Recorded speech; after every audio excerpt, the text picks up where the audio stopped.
بسم الله الرحمن الرحيم. الحمد لله رب العالمين، والصلاة والسلام على سيد المرسلين وعلى آله وأصحابه أجمعين.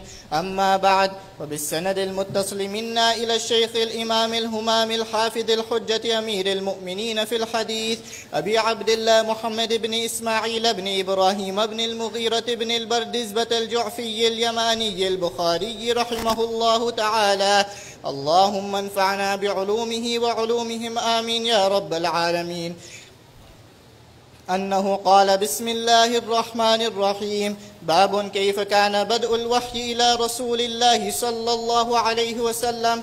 وقول الله عز وجل: إنا أوحينا إليك كما أوحينا إلى نوح والنبيين من بعده. وبه قال حدثنا الحميدي قال حدثنا سفيان قال حدثنا يحيى بن سعيد الأنصاري قال أخبرني محمد بن إبراهيم التيمي أنه سمع علقمة بن وقاص الليثي يقول: سمعت عمر بن الخطاب رضي الله عنه وعنهم على المنبر يقول: سمعت رسول الله صلى الله عليه وسلم يقول: إنما الأعمال بالنيات وإنما لامرئ ما نوى، فمن كانت هجرته إلى دنيا يصيبها أو إلى امرأة ينكحها فهجرته إلى ما هاجر إليه.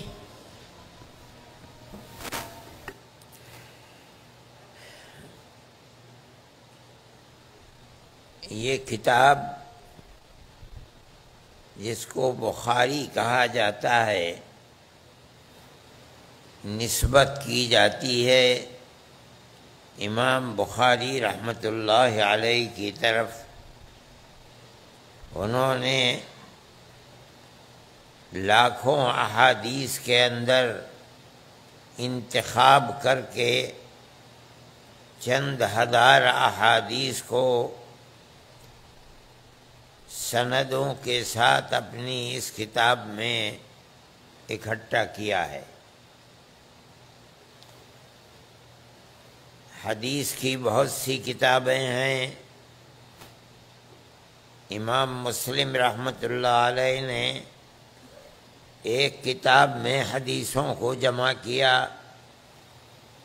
ابو داؤد نے جمع کیا، ترمذی نے جمع کیا، امام نسائی نے جمع کیا،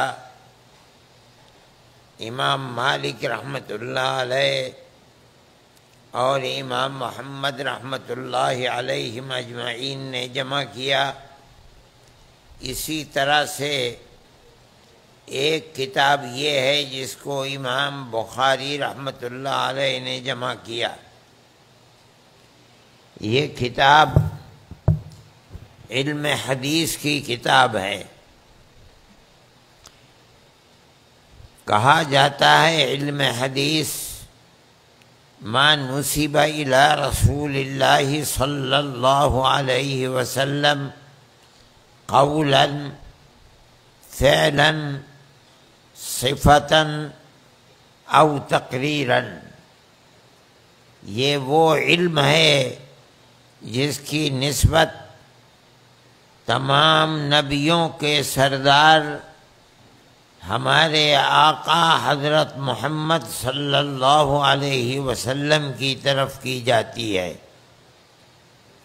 آپ نے کیا کہا، آپ نے کیا کیا،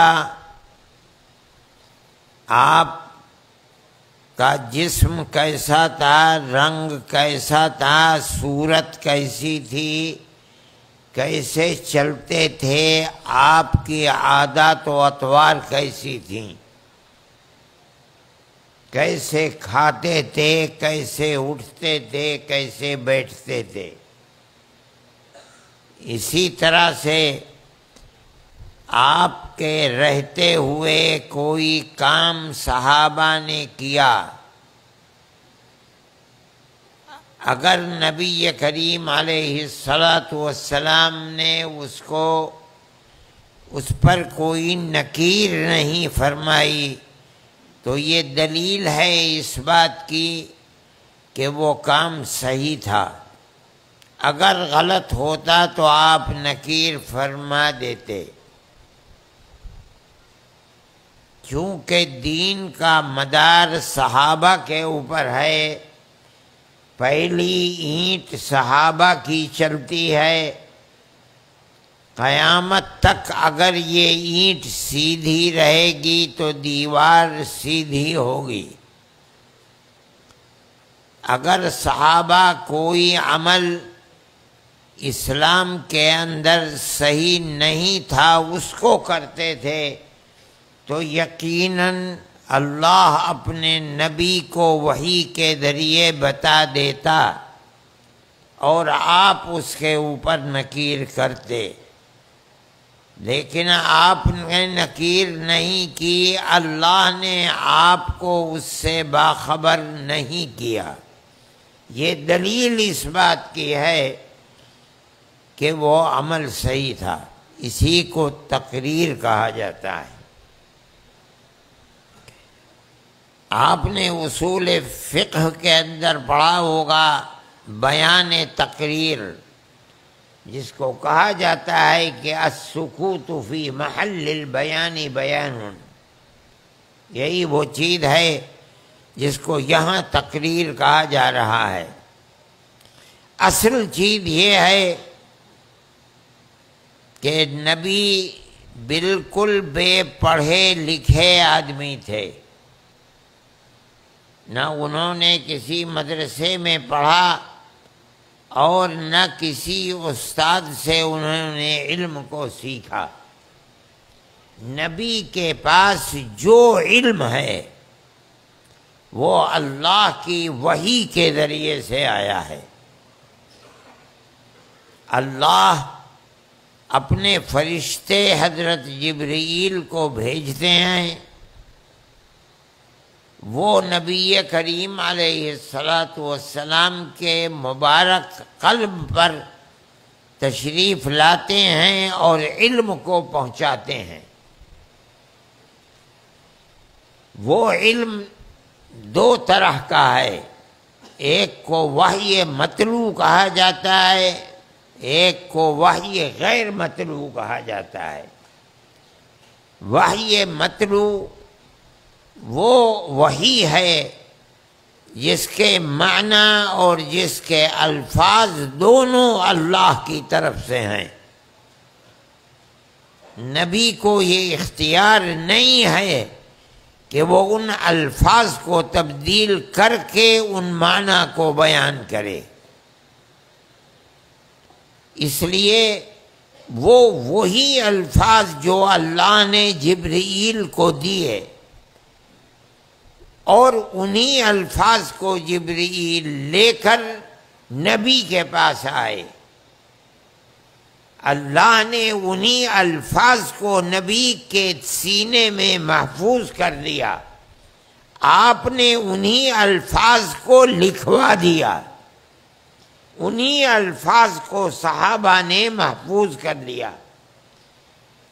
اس کو کہا جاتا ہے وحی مطلوع قرآن۔ قرآن نام صرف الفاظ کا نہیں ہے۔ آپ نے اصول فقہ کی کتابوں میں پڑھا ہوگا کہ قرآن کہتے کس کو ہیں۔ وہاں قرآن کی تفسیر کی جاتی ہے، معنی هو النظم والمعنى جميعا، الفاظ اور معانی دونوں کے مجموعے کا نام قرآن ہے۔ مطلب کیا ہے کہ جبرائیل امین اللہ کے پاس سے الفاظ بھی لے کر آتے تھے، ان الفاظ میں مراد خداوندی کیا ہے، اللہ کیا فرمانا چاہتا ہے، وہ بھی لے کر کے آتے تھے۔ نبی کو الفاظ دیتے تھے اور اس کے بعد ان الفاظ میں اللہ کیا فرمانا چاہتا ہے وہ بھی نبی کو دیا کرتے تھے۔ نبی کریم علیہ السلام ان الفاظ کو صحابہ کو بتلاتے تھے اور اس کے اندر جو معنی چھپے ہوئے